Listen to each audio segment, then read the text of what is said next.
kita akan melakukan kegiatan sekolah minggu. Pelajaran kita hari ini berjudul Keyakinan yang Membahagiakan akan Kedatangan Tuhan. Sebelum memulai pelajaran sekolah minggu kita hari ini, alangkah baiknya kita berdoa. Teman-teman, mari kita berdoa. Terima kasih Bapa di surga atas berkat-Mu pagi ini. Sekarang kami ingin melakukan kegiatan sekolah minggu kami.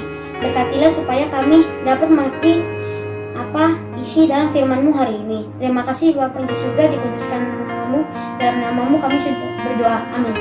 Selamat hari Minggu teman-teman. Tuhan Yesus memberkati.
Saya akan membacakan ayat Alkitab dari 1 Tesalonika 4 ayat 13 sampai 18. Demikian firman Tuhan. Selanjutnya kami tidak mau saudara-saudara bahwa kamu tidak mengetahui tentang mereka yang meninggal, supaya kamu jangan berduka cita seperti orang lain yang tidak mempunyai pengharapan. Karena jikalau kita percaya bahwa Tuhan Yesus telah mati dan telah bangkit, maka kita percaya juga bahwa mereka yang telah meninggal dalam Yesus akan dikumpulkan Allah bersama-sama dengan Dia. Ini kami katakan kepadamu dengan firman Tuhan, kita yang hidup yang masih tinggal sampai kedatangan Tuhan sekali-kali tidak akan mendahului mereka yang telah meninggal. Sebab pada waktu tanda diberi, yaitu pada waktu penghulu malaikat berseru dan sangkakala Allah berbunyi, maka Tuhan sendiri akan turun dari surga dan mereka yang mati dalam Kristus akan dahulu bangkit. Sesudah itu kita yang hidup yang masih tinggal akan diangkat bersama-sama dengan mereka dalam awan menyongsong Tuhan di angkasa. Demikianlah kita akan selama-lamanya bersama-sama dengan Tuhan. Karena itu hiburkanlah seorang yang akan yang lain dengan perkataan-perkataannya. Adik-adik, mari kita masuk dalam pelajaran yang ke-10 dengan judul Keyakinan yang membahagiakan kedatangan Tuhan. Di dalam 1 Tesalonika 4 ayat 13 sampai dengan 18. Sebelumnya mari kita berdoa.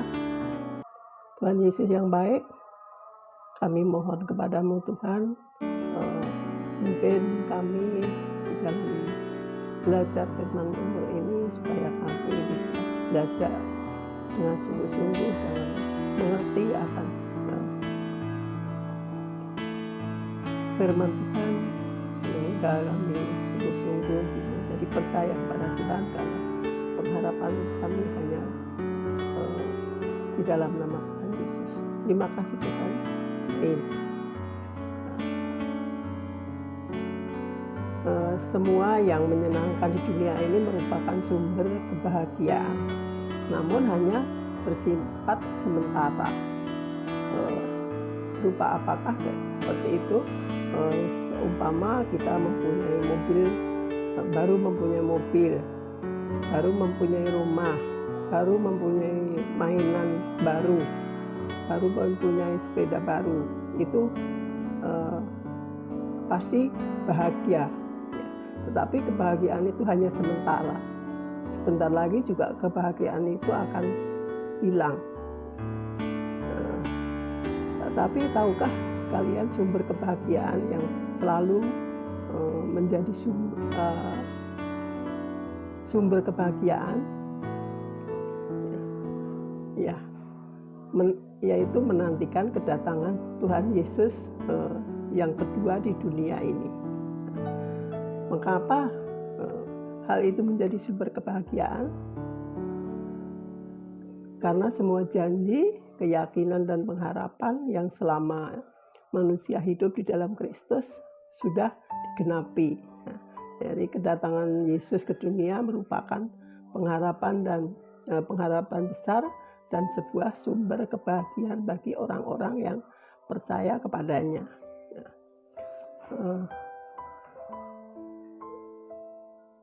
Di dalam ayat-ayat yang sudah dibacakan teman kita tadi, di 1 Tesalonika 4 ayat 13 sampai 18,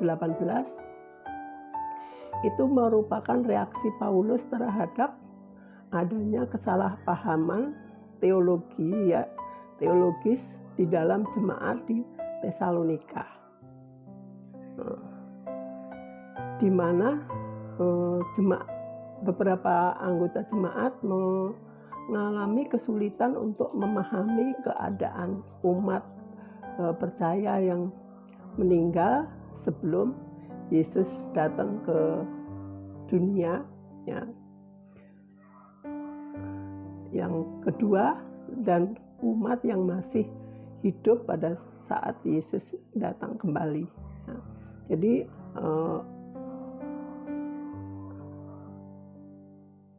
mereka masih bingung ya, antara yang sudah meninggal maupun yang sudah mati. Karena pada zaman Paulus ada berbagai pandangan tentang akhir zaman. Dalam ajaran Yudaisme, yaitu Yudaisme itu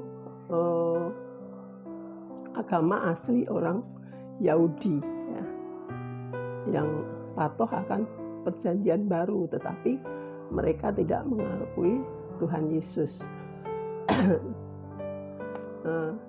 Salah satunya pendapat menyatakan bahwa mereka yang masih hidup yang akan dibawa ke surga, sedangkan mereka yang sudah meninggal sebelum kedatangan Tuhan Yesus akan dibangkitkan, tetapi akan tetap tinggal di dunia ini. Nah, dalam keyakinan seperti itu akan menjadi suatu kerugian yang besar, karena jika seseorang meninggal sebelum kedatangan Tuhan Yesus. Hal itu juga berarti adanya pemisah ya, di antara mereka yang dibawa ke surga dan mereka yang masih hidup tinggal di dunia. Nah, di dalam ayat 13, tujuan Paulus menulis hal ini supaya mereka tidak bersedih seperti orang-orang yang tidak mempunyai pengharapan, dan juga agar kebenaran tentang sifat kedatangan Yesus yang kedua akan memberi pengharapan yang mulia kepada mereka agar mereka dapat saling menghibur ya, satu sama lain pada saat mereka ditinggalkan orang-orang yang mereka kasihi. Di ayat 14, bahwa saudara-saudara mereka yang telah meninggal tidak akan tinggal di dunia pada saat Tuhan Yesus mengangkat ke surga ya.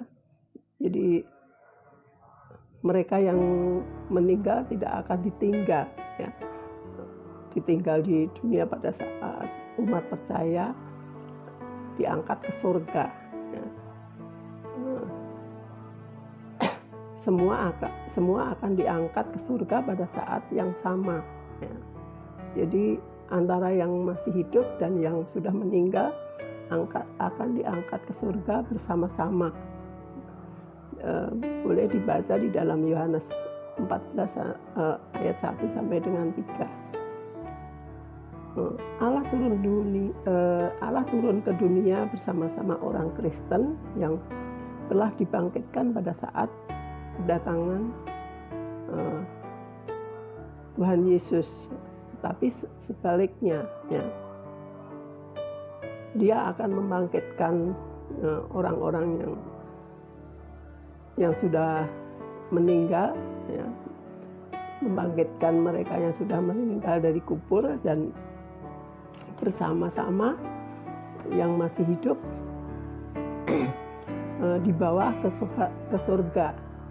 Jadi Tuhan Yesus membangkitkan mereka yang sudah meninggal dan nanti akan diangkat ke surga bersama-sama antara yang dibangkitkan dari kematian dan yang masih hidup dibawa ke surga bersama-sama ya.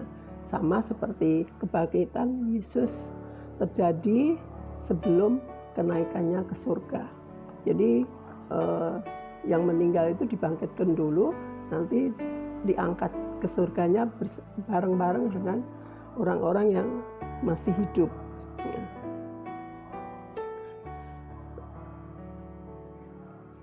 Demikian yang akan terjadi pada pengikut orang-orang yang setia ya. Jadi akan diangkat ke surga bersama-sama orang yang sudah meninggal, itu bagi orang-orang yang setia ya. Di dalam ayat 17 ini mengatakan bahwa umat percaya bertemu dengan Yesus di awan-awan dan bersama Dia untuk selamanya. Jadi kita akan diangkat ke surga bersama-sama untuk selamanya. Jadi tidak sementara. Jadi kebahagiaan itu yang tidak sementara, tetapi untuk selamanya. Itu merupakan kebahagiaan bagi umat orang-orang yang percaya dan setia kepada Tuhan, yaitu hidup bersama Tuhan Yesus untuk selamanya. Jadi temanya di sini adalah suatu tindakan mempersatukan satu sama yang lain dan berjumpa dengan Yesus. Orang mati di dalam Yesus akan dibangkitkan terlebih dahulu. Kemudian mereka bersama-sama orang percaya yang masih hidup naik bersama-sama untuk bertemu Tuhan Yesus di angkasa.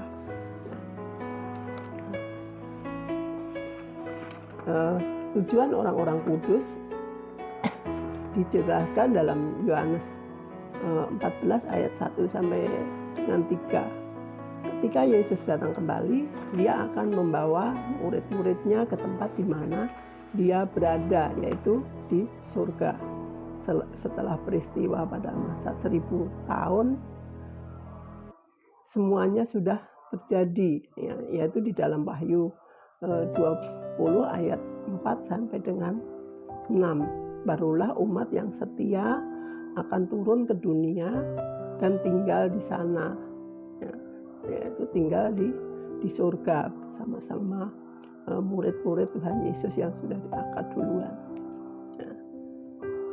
Jadi kematian bukanlah bab terakhir dari kehidupan pengikut Tuhan, melainkan hanya pemisah sementara ya, yang memberikan jalan bagi pertemuan yang mulia ya, pertemuan di surga pada hari kebangkitan.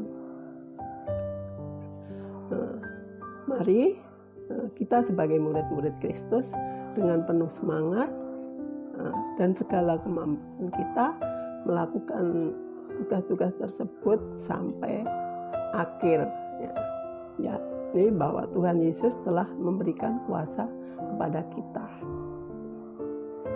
Ini pelajaran yang Tante sampaikan pada hari ini. Terima kasih, Tuhan Yesus memberkati.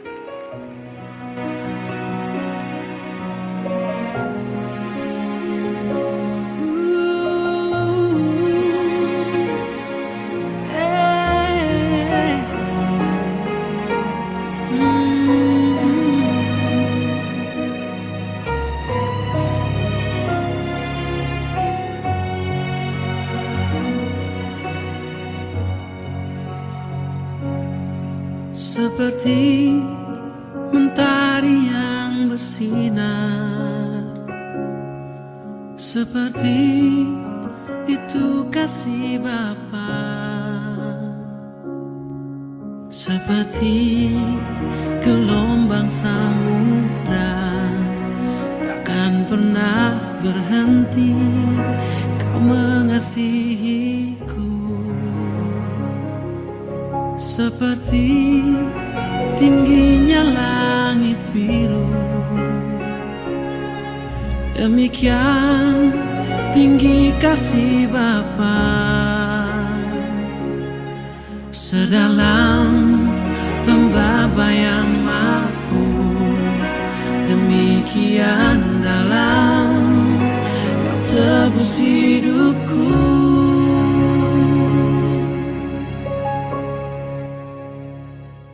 Kasih-Mu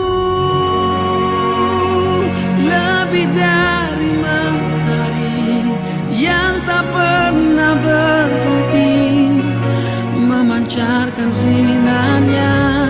Cinta-Mu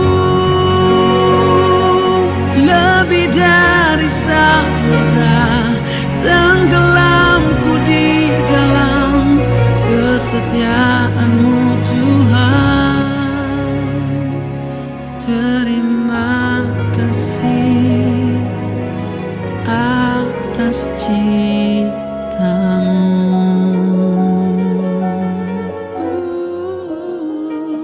Ku kagum akan cinta-Mu, ku kagum akan kasih-Mu yang tak pernah berhenti.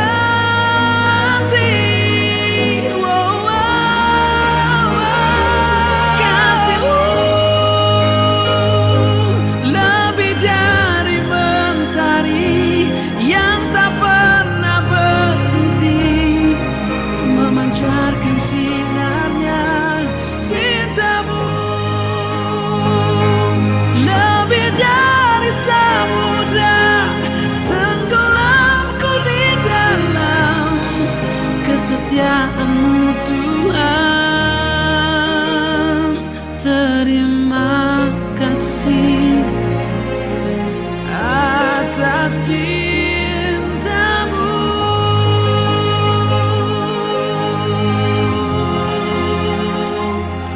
Terima kasih atas cinta-Mu.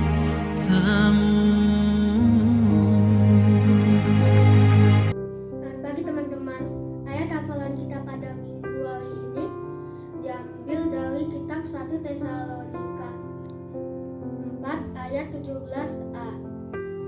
Sesudah itu kita yang hidup yang masih tinggal akan diangkat bersama-sama dengan malaikat dalam awan menyongsong dengan diangkat. Semua mari kita berdoa. Tuhan Yesus, Tuhan Allah Bapa kami yang berkata dalam kerajaan surga, terima kasih banyak ya Bapa atas berkat-Mu pada hari ini dan penyertaan-Mu pada kami semua. Terima kasih ya Tuhan karena Engkau telah mempertemukan kami dalam sekolah minggu hari ini, walaupun lewat via online. Ya Tuhan, sekarang kami telah selesai sekolah minggu. Engkau berkati agar firman yang telah kami pelajari tentang dirimu dapat bermanfaat bagi kami dan dapat menjadi jalan kebenaran bagi kami ya Tuhan. Ya Tuhan, berkati juga ya Tuhan, semoga kami dapat mengikuti sekolah minggu depan ya Tuhan. Ya Tuhan, berkati juga, semoga kami bisa memahami pelajaran sekolah minggu yang telah kami pelajari. Terima kasih Tuhan atas semua berkat dan penyertaan-Mu pada hari ini. Hanya di dalam nama-Mu, Tuhan Yesus Kristus, Juru Selamat kami.